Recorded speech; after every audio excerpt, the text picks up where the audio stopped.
Hey everyone, this is Katina Games here and welcome back to another super speed build video that I'm super excited to share with you all. And today we are building in the world of Burlington Bay. That's part of the Cats and Dog expansion pack, which probably is one of my favorite worlds.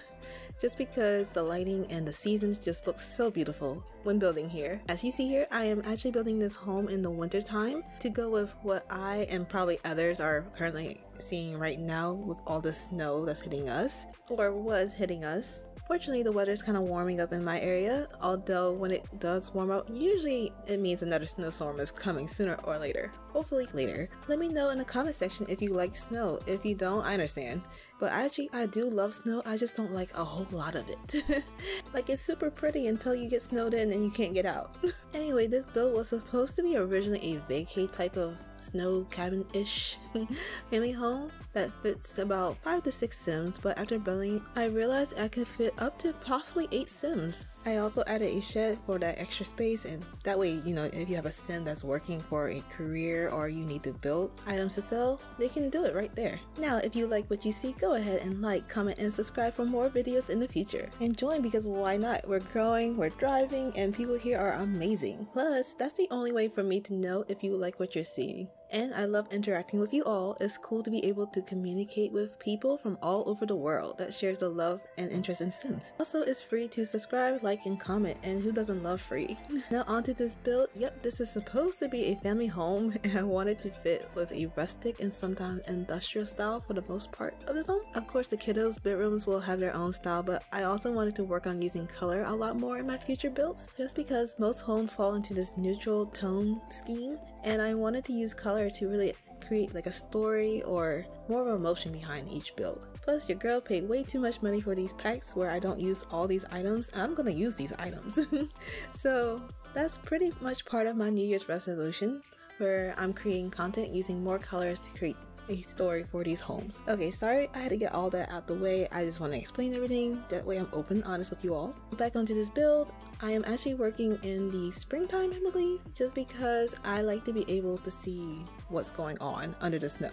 Like, over time, eventually I am going to learn how to work building in the snow time. It's almost like Animal Crossing. And Animal Crossing in the snow time, of course it's pretty, it's gorgeous, right? But you really can't do too much because it's all snow covered, or everything is just this one blank slate. I'm going to give you all some screenshots of what it looks like in the winter time and the springtime. That way you have a option, or well, you can see what's going on basically. So right now you're seeing me do a lot of outdoor decor, making sure I give items for kids to have some fun out there, just making sure it feels really homey. Like, imagine springtime or summertime family barbecues, taking pictures of kiddos on a swing sets, creating these beautiful gardens on the front side of the house. But yeah, a bit endless of ideas. You may see some areas where I didn't finish filling in the gravel. Don't worry, I do go back in and finish the final touches before uploading this build to the gallery. Now we are moving on into the kitchen. Now let me tell y'all, I love building kitchens just because you can create such a mood and such an energy behind them. I decided to go with this turquoise stove just because it's a pop of color that's needed for this kitchen. Then I continue filling in this area with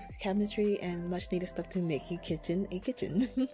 Over time, as I built, I realized it's all in the details that makes a difference of how a home is conveyed. Like, I added some clutter right here just so it feels more filled in, it's not bare and empty. The color theme for this kitchen was a bluish turquoise tone with a rustic style. Now onward to the dining area. Now let me tell y'all, I struggle with this. I don't know why I decided to put down this modern rug first. Don't worry, I do switch it out to make it more rustic like I originally planned. I think it was because I like the color of it, but then I realized, like, that doesn't fit the scheme here, girl. Let's try this again. So you will see me do some changes for this room, basically. You'll see me switch through some china cabinets because I was like, okay, this is cute. The first one was super cute, but I was like, now let's switch it to something a little bit smaller and fitting for this area. I love this planter that's on top of this end table. Not what I usually add in my original builds, but I figure why not? I've seen a lot of it being done on Pinterest, and sometimes Pinterest be giving me that extra push that I need to really push out some great content for you all. So again, here you'll see me fill out these empty spaces because I really don't want to leave these walls empty if I don't have to. This little corner has a serving table. As you see, I am adding little details to it. I think this warm tone of this item kind of tones down the modernness of it and flows well with the rest of this room. Plus, I love adding this little treat item. I can really imagine like kiddos running to it right after dinner time and enjoying a small cookie or cupcake because they ate their vegetables. And finally, you're seeing me test out curtains that can go with this kitchen area that doesn't seem so overwhelming and overpowering.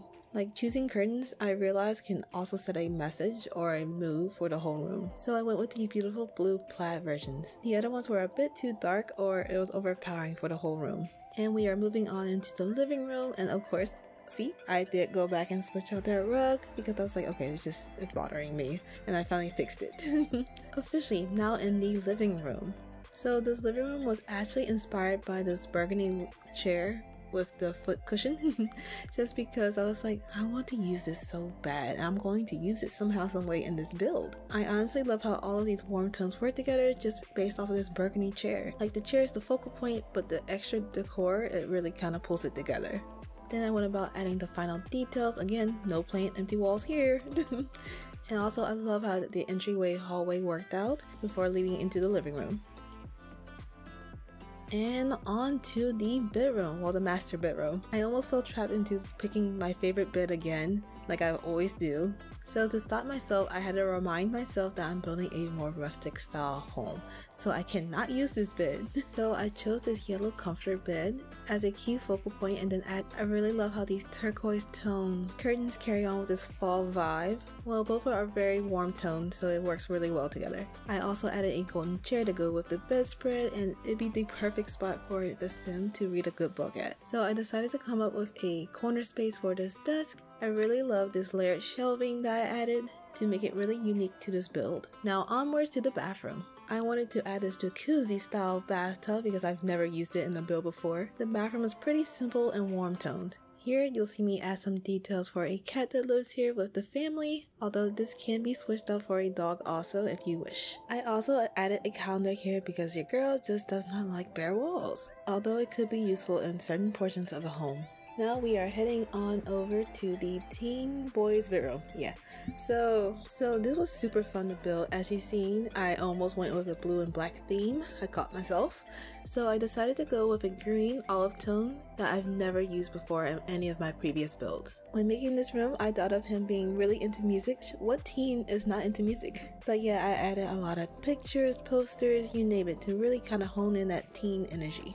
Then we are heading on over to the twin girls bedroom. I'll be honest, I love making girl bedrooms. I'm still working on creating rooms for boys. I guess it feels like sometimes the boys' bedrooms don't have enough color options for them to really have their own style, while for girls it's super easy to really create a room for them. But yeah, I used the color pink to really hone in that girly vibe with a little emphasis in like minty blue. And that's pretty much it for the girls' bedroom.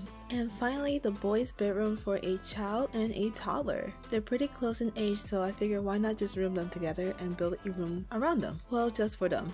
I've been itching for a very long time to use this cats and dogs blue bed. Like, I love the furniture that comes with it. It's just super cute. Then you're gonna see me really kind of put some emphasis in adding different colors and details to this little room. That way the boys can have some fun playing in the room.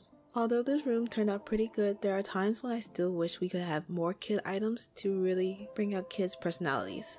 And finally, we are heading towards the second floor area where I start to add some final details to really complete the home basically. I didn't want to leave this floor empty without adding a drawing table for the kids and to fill in these final areas. Now you all will see me work on the bathroom areas for the second floor. I added 2 bathrooms, that way the kiddos don't have to share or run up and down the stairs just to use the bathroom. Both bathrooms will be blue themed and one's a little bit more kiddish than the other. Like the first bathroom is more whale themed, which is perfect since whales do live in the ocean. And the other one's a little bit more mature for I guess older kids and like the teenagers. Although I would love more clutter items for the bathroom just because we have plenty, but I feel like we could still use more. And finally, we are going to be working on the shed. Just for this build, I made it for a florist sim, but you all can kind of switch it out and create whatever you want. Like a mini art studio for an artistic sim, a mini science lab, or even an extra mini bedroom bathroom setup if you want. And that's pretty much it. I will be working on the pond right here just to give it a little extra details. Then we are going to roll into the screenshots of each room. I hope you all like this build. It was super fun to design and kind of plan it as I went about it. This build can be found on the gallery under Katina Games, which I will put right here. Again, if you haven't already, comment, like, and subscribe to my channel and join the fun. Well, and that's it until my next video. Thank you for watching and wishing you all an amazing positive day. See you all later.